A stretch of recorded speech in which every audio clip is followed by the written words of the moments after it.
Okay, so Merry Christmas, blah, blah, blah, blah, blah. I'm going to guide you through how to do this test, question by question, as I would do it if I was you. Okay, so question 1. Computers can be infected with malware. Spyware is one example of malware, so I'm going to make a little list. Malware, and then we've got spyware. Look at this handwriting, very good. Okay, software that activates a webcam. Well, I know for a fact it doesn't, it's got nothing to do with webcam. So I'm going to get rid of that. Software that detects when a password is being entered. So it could be this. Software that records all data entered. So it could be this. Software that records all key presses. So it could be any of these three. So let's see what else they say. It then emails it to a third party. I don't remember learning anything about it emailing it. So I'm going to get rid of this for now. Software that records all data entered, into a computer, analyzes this data to find an email address and password and post it to a website. No, I don't remember anything about it analyzing it or posting it to a website. So I'm going to get rid of this. That should leave this final one. Software that records all key presses and then transmits it to a third party, i.e. like a hacker. So it's definitely going to be D. Two different pieces of malware. So we've got spyware, but we can't talk about that. We've got virus, we've got worm, we've got adware, we've got Trojan horse, and we've got ransomware. The easy ones to talk about would be worm and virus. So virus, it replicates. You can say that it attaches itself to files. You can say that it corrupts, deletes files. A worm is the same as a virus, but it doesn't need a host file, so no host file. You could also say about virus, it needs human or user activation. Worm, no need for human, so no need for user activation. It can jump device to device, and then the rest of it is the same as a virus. Adware, so you've got create pop-ups on computer through malicious code.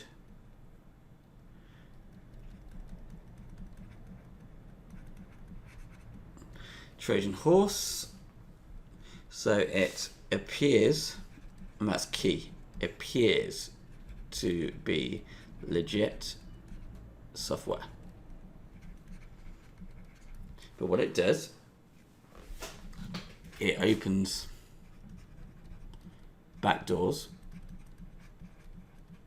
or ports, that's a geeky way of saying it, to computer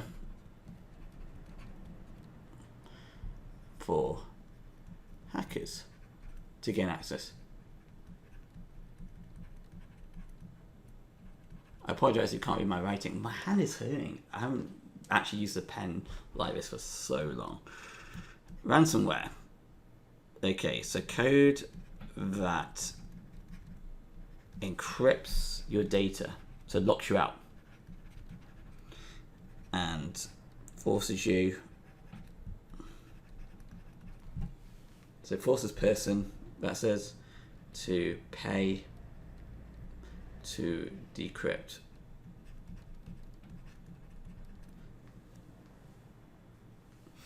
So any of those would be good, and you'll get your marks.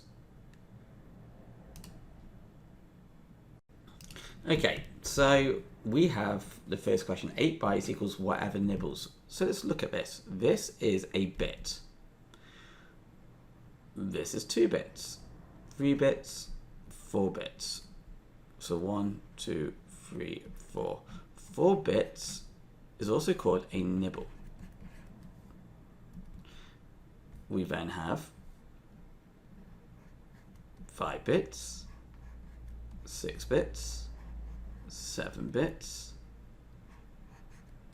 8 bits. 8 bits is also known as 1 byte. So 1 byte equals 8 bits. 8 bits can also be known as 2 nibbles. It takes 2 nibbles to create 1 byte.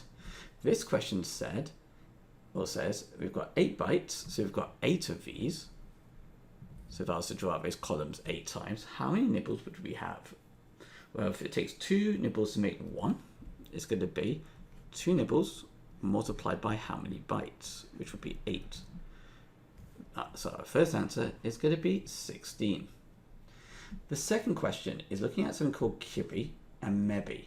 We're going to be doing this after Christmas, but I'm going to talk about it now. So in old school terms, we've learned about kilobytes, megabytes. Right, actually just put bytes underneath. And let's do nibble. Let's do bit. And then you've got gigabyte, and then you've got terabyte. They could also be known as bit, nibble, byte, kebi byte, sorry, kibi byte, mebi, gibi, and tebi. There's also at the top you've got petabyte, which you don't need to know for GCSE, and pebi. So what's the difference between these two columns? Well, we know that it takes 4 bits for a nibble. We know it takes 8 bits for a byte.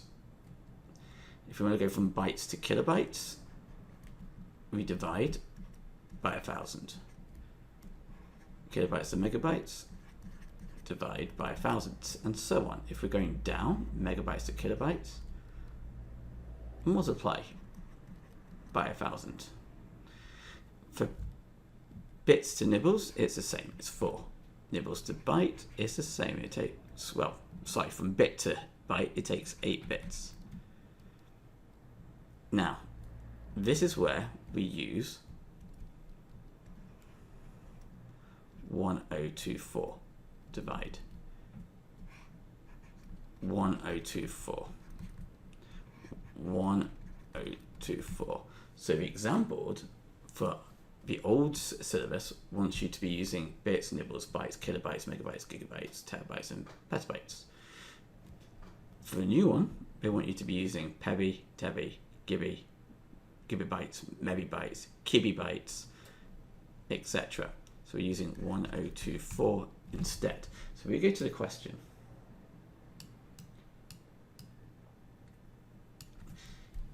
If we're going to turn this into mebibytes from kilobytes or kibibytes, we've got kibi, we've got mebi. And we have to go up, divide it by 1024. So it's simply going to be, we've got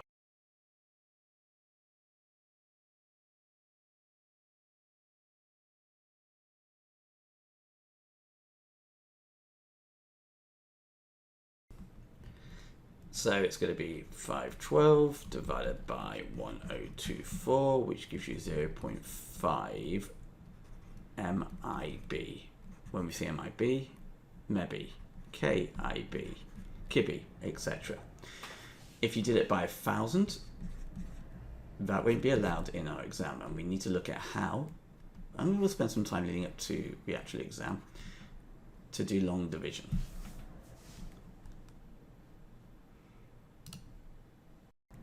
This question is quite generous with. I'm going to go over how you should be answering this. RAM is an example of primary storage or primary memory. Give 3 examples of data that is commonly stored in RAM. So it's not saying what's the purpose of RAM. Now, if we look at RAM, we know that it stores an address location, but that's not data. So putting address is not examples of data which is going to be stored. But we know it does store instructions. But it wants examples. So you can't just put instructions. So basically it's saying what sort of things would we have in our RAM? Well, when we load up our computer,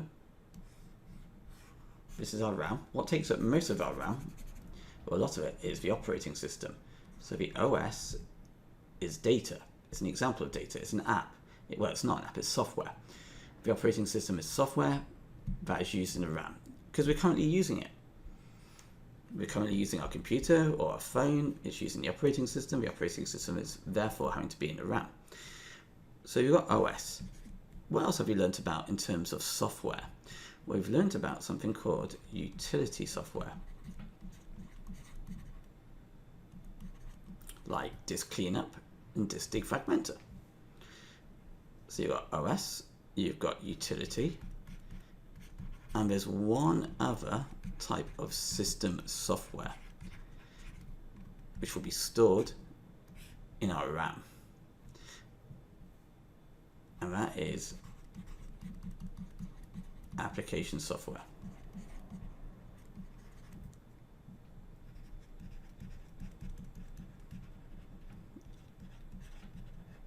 So those are three types of data we should be using when we're talking about RAM. Some people gave brand names like WhatsApp in real life exams. Do not give actual brand names. If you mention things like web browser, etc., you probably get away with that as well. But these are like the three go-tos: operating system, utility software, application software.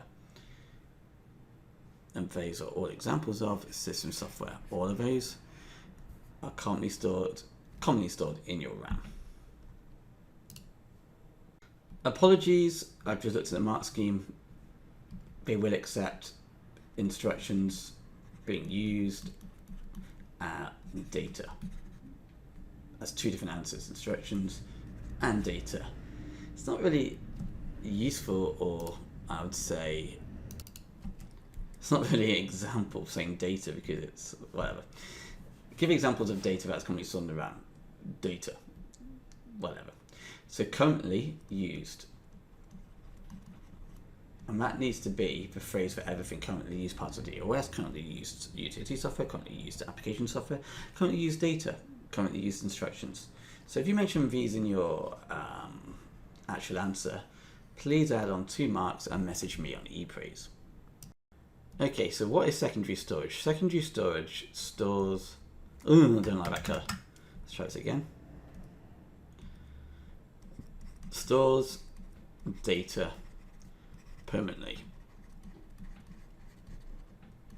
What you can say is non-volatile. That's 1 mark. For a second mark, we do need to talk about something else. So how's it different to RAM? How's it different to anything else? So we've got our CPU. We've got our RAM. RAM stores data which is currently being used, i.e. used by the CPU. Secondary storage is used by the RAM but not used by the CPU. So if you think of it like this, secondary storage has apps which are not open. It also has our virtual memory, so data which is not being used by RAM, but by the CPU, but may be used very soon when our RAM is full. So stores data that is currently not needed to be used by the CPU. When it does need to be used, it will then go into the RAM. And there you have your 2 marks. So a pixel is a dot on an image, and it's the smallest element of an image. So this is 1 pixel. The smallest area of an image. Or actually, let's change area to element. So the smallest part of an image. And it's usually either a little square or circle. Resolution. So if I've got a picture with loads of pixels within a small area, that means the resolution is going to be higher because we've got more colors being used, it's going to be sharper. Whereas if we've got a picture with these pixels spread out, resolution goes down. So what is resolution? It's the amount of pixels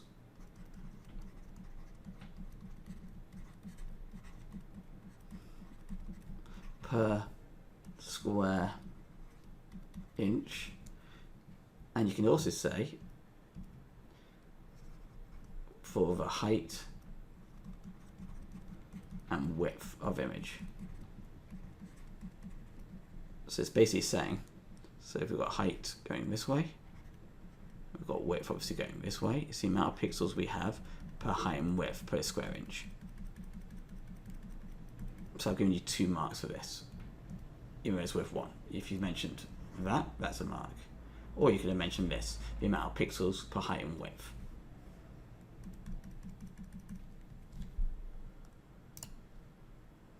Okay, this is really easy. We need to get the width times the height, which will then be multiplied by 2. So you've got 1,000 times 1,000 multiplied by 2. 1,000 times 1,000 will give us 102030405060 multiplied by 2. There you go, 2,000 bytes. This 2 is already in bytes. Therefore, the answer will be in bytes. Therefore, we don't need to do any like dividing by 8 or multiplying by 1024, dividing by 1024. It's already in bytes. We just take the 2, which is in bytes already, and then multiply it by the result of this 1,000 by 1,000. That is it. If it was giving us as, let's say, 16 bits, we'll turn those 16 bits into bytes, and then we could put it into this calculation. But it's not, it's already in bytes. Okay, I'm going to use this diagram to help go through this answer. We've got photographer, buys a solid state storage device to back up their images, happy days to them. These are different words we could be using: binary, denary, electrons, grid, neutrons, non-volatile, RAM, star, transistors, virtual, volatile. We know that SSD is something. This means that data is not lost. Data is not lost. We need to be dealing with non-volatile. Easy so far. So we've done that.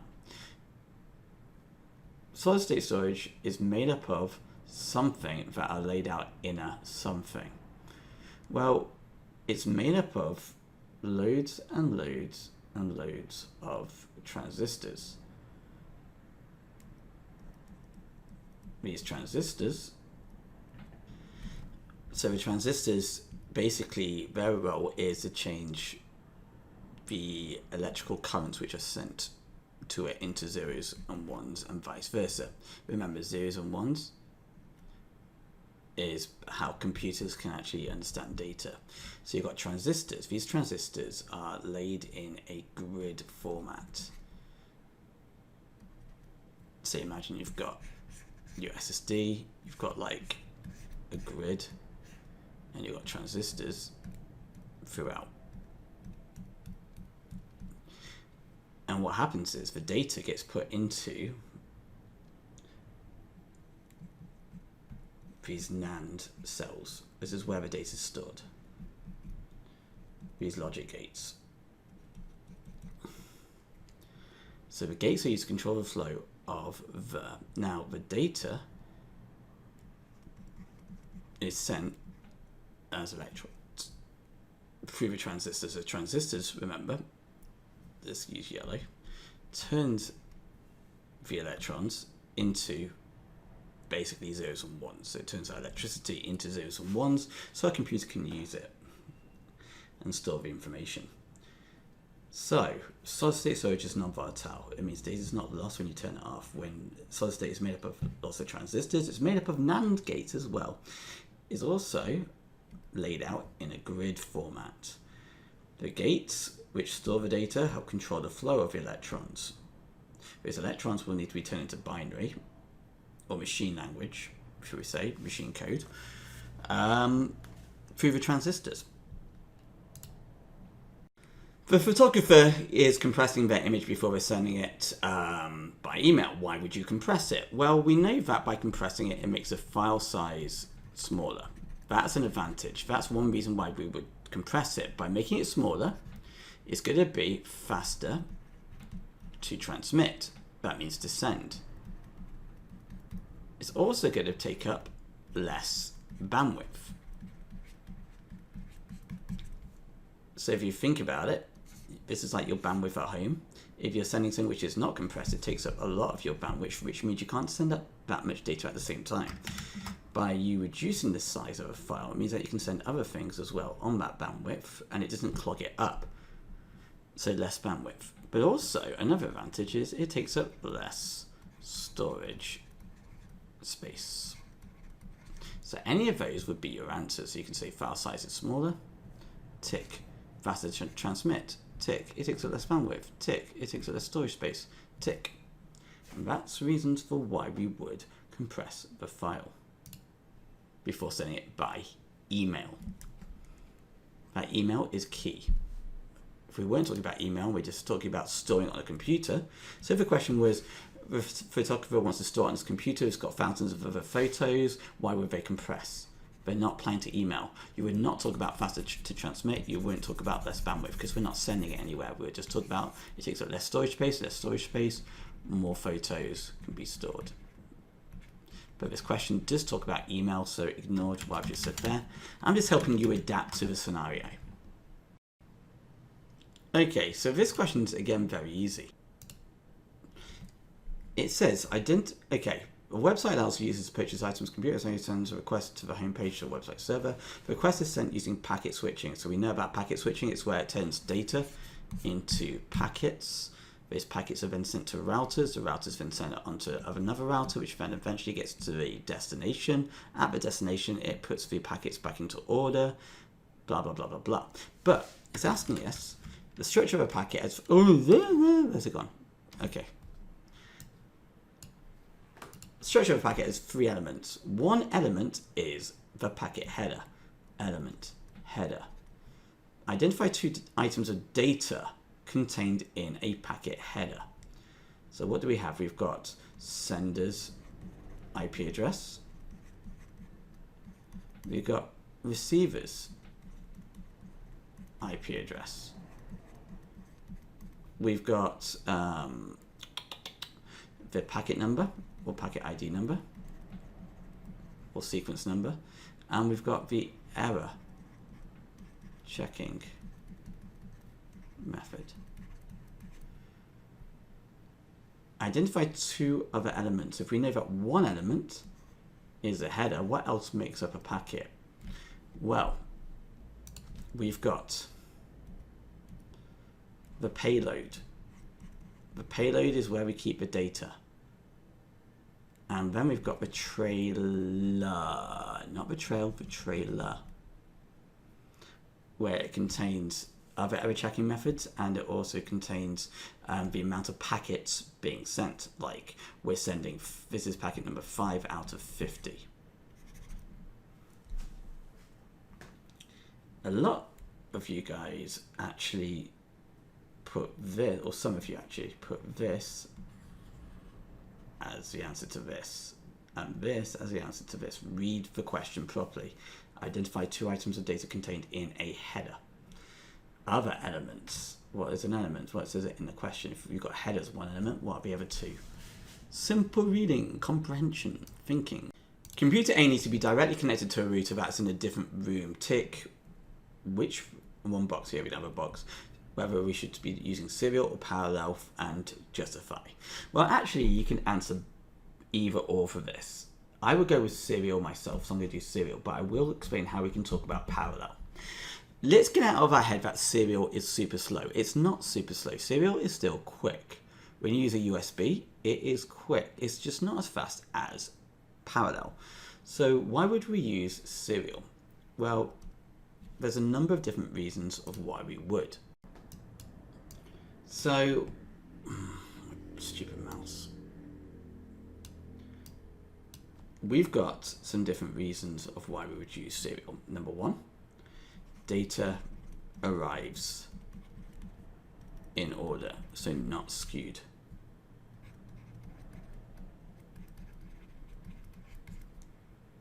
So it doesn't need, so no reordering. Two, less chance of interference like crosstalk. 3, therefore less likely to have errors.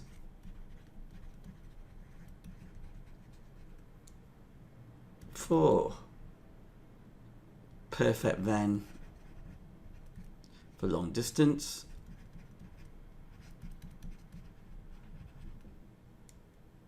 5, fast enough for our purpose of using a router. So all of these would be reasons. The data arrives in order, it's less likely, so it's not going to be skewed, so it doesn't need reordering, less chance of interference, i.e.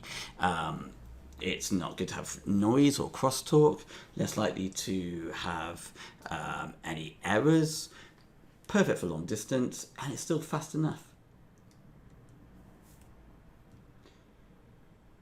Okay, let's talk about parallel. So let me just erase all of this. Where's the stupid eraser? I know I've got an eraser somewhere. Here we go. That's not the eraser, that's the eraser. Yo, what is good? Yo, what's going on? What is going on? What's going on? I might have to. There you go, stupid. Okay. So let's imagine I went with parallel.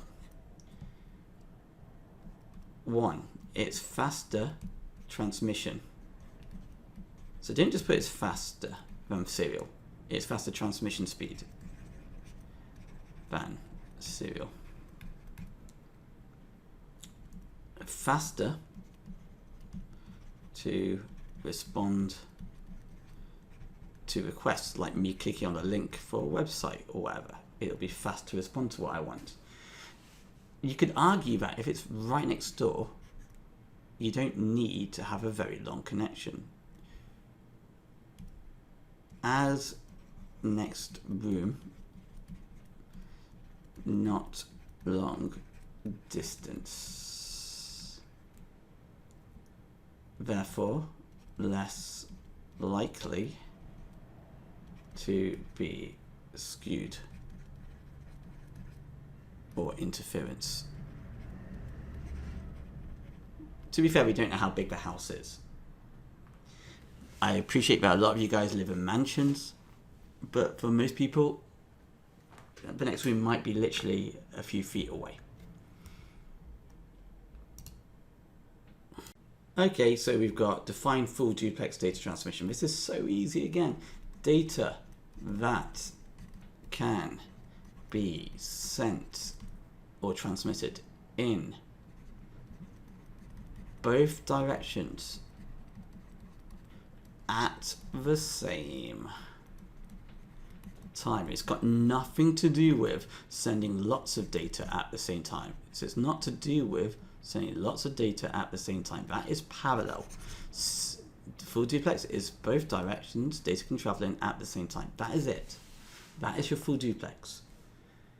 Data transmission will use parity checks. The bytes will need to be sent using even parity. So how do I work that out? Well, I've got to count the amount of ones. 1, 2, 3, 4. So what would be my parity bit? If I want it to still be even, if I do a 1, that'll make it 5 ones. 1, 2, 3, 4, 5, which means it's not even. Therefore, I need to simply put a 0 here.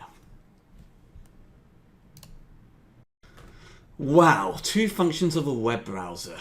There's so many things we can talk about, but what we can't talk about is to turn HTML to a web page or storing cookies. because it's mentioned there already. So what else can a web browser do? Well, it can allow us to open multiple tabs. We've got stores our search history or browsing history. You can talk about it provides security in terms of SSL and TLS. You can talk about how it could be used to store in the cache IP addresses. You could talk about how we could use it to enter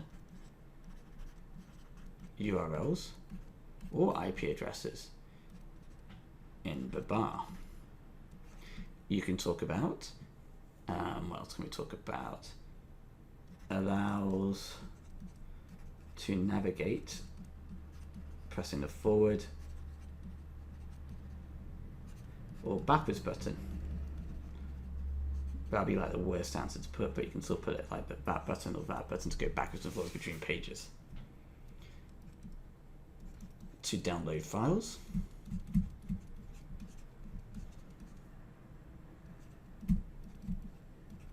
To run JavaScript code. The ones I expected you to have mentioned would be multiple tabs, search history, security, cache. Those are the easy four. The rest of these, get familiar with. Enter URLs like www. Easy to move backwards and forwards to navigate, easy to download files, come on, and to run JavaScript code. Don't worry too much about that one, but just be aware of. Any of those 8 will fit into there. If it didn't have this in the question or this, then you could have mentioned to turn HTML into the web page we expect and store cookies. Read the question. Let's do the next one about cookies. So with cookies, we can talk about stores username, password, so fast login, stores credit card information to make payment easier. We can talk about stores preferences to customize site. It also stores items in shopping basket.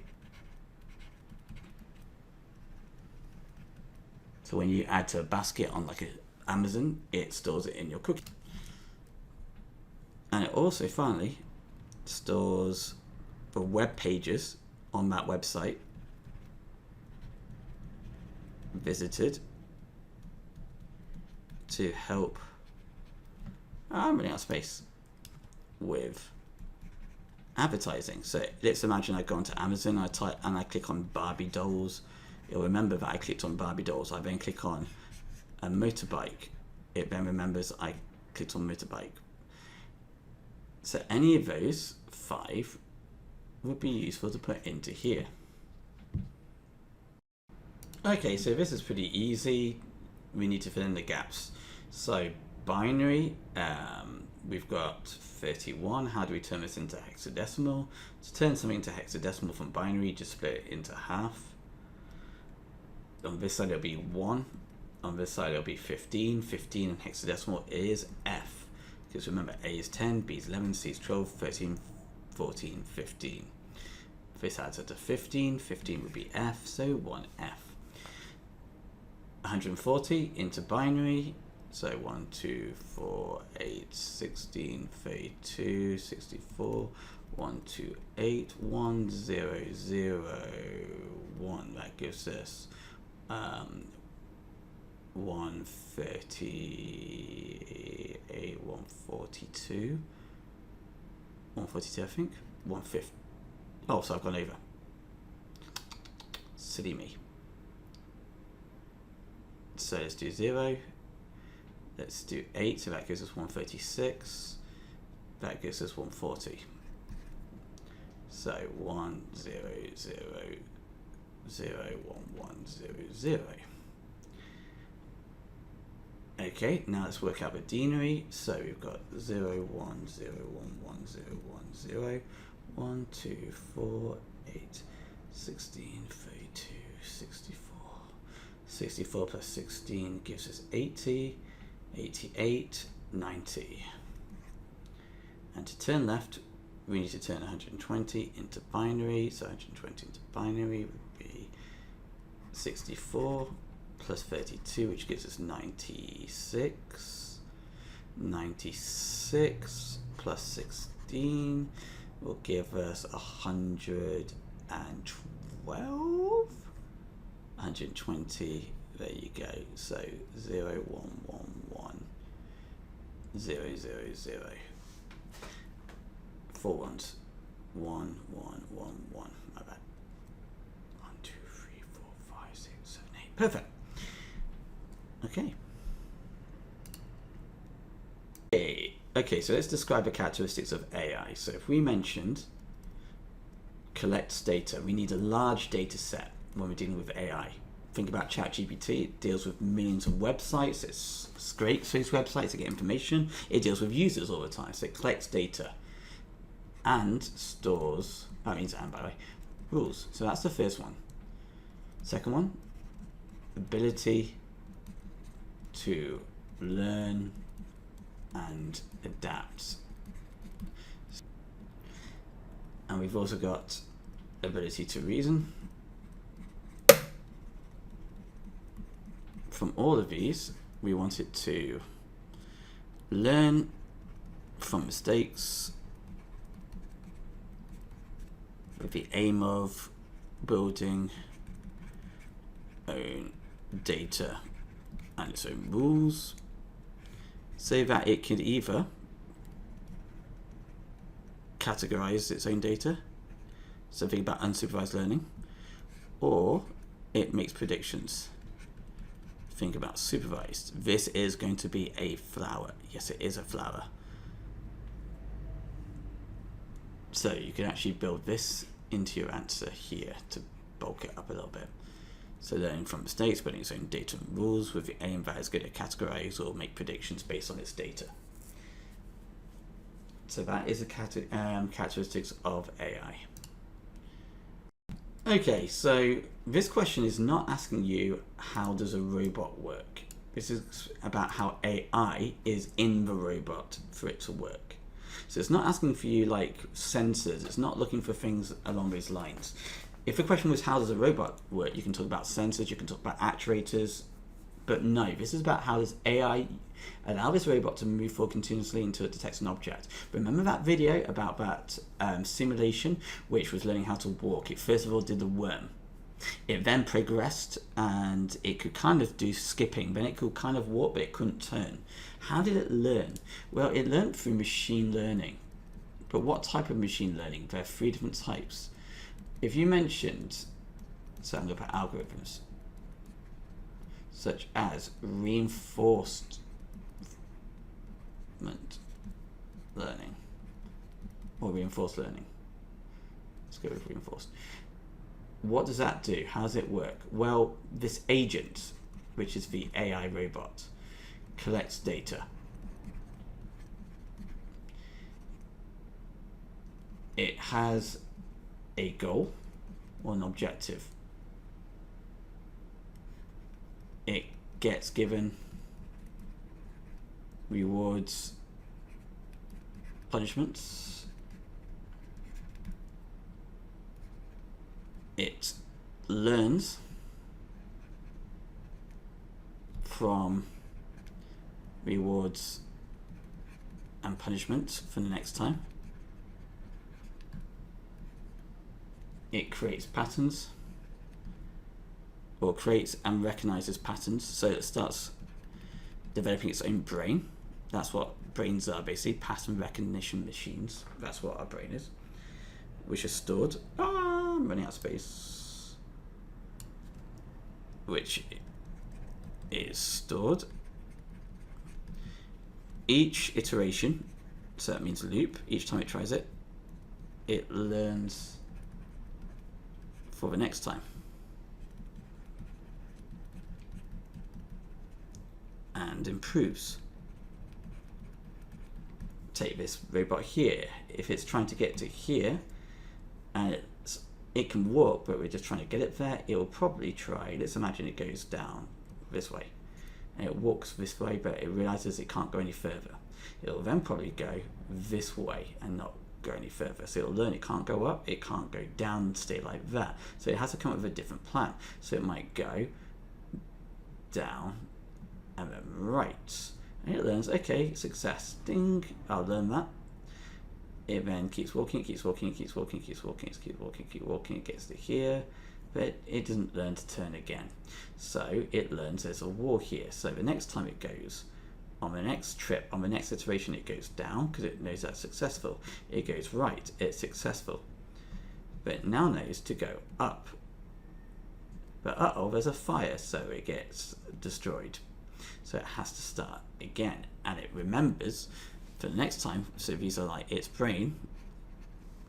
This isn't the root, this is like its brain cells. It's generating patterns to remember based on success and failure. So for the next times, it adapts. So it knows that if it goes up here, it's going to fail. So it might try the same technique this way. It'll go up, and it'll know it needs to go right. And it goes all the way to the end, ding, it's made it. That's the objective, that's the goal. You'll get rewards and punishments along the way to help it get there.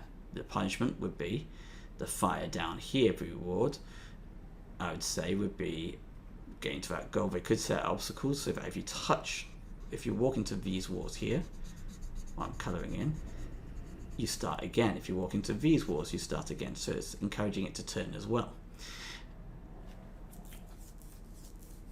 So this is an agent. That agent will collect data whilst it's doing it. It will start thinking for itself. It will start through reinforced learning, which is a machine learning algorithm. So you've got machine learning, which is a type of narrow AI. Oops, my bad, I'm writing off script here. So you've got narrow AI, machine learning, you've got supervised, unsupervised, and reinforcement. Reinforcement is all about the agent through positive and negative rewards, or should we say rewards and punishments, trying to get to a goal. Through training, it will for itself generate patterns which for each loop it runs through, each iteration, it will make improvements for the next time. If we go back to the question, the robot will continuously move forward into a detection object that is less than or equal to 10 centimeters apart. If the object is less than or equal to 10 centimeters in front of it, the robot will turn 90 degrees. It then tries to move forward again. In order for it to learn all about this, it has to go through this reinforcement learning.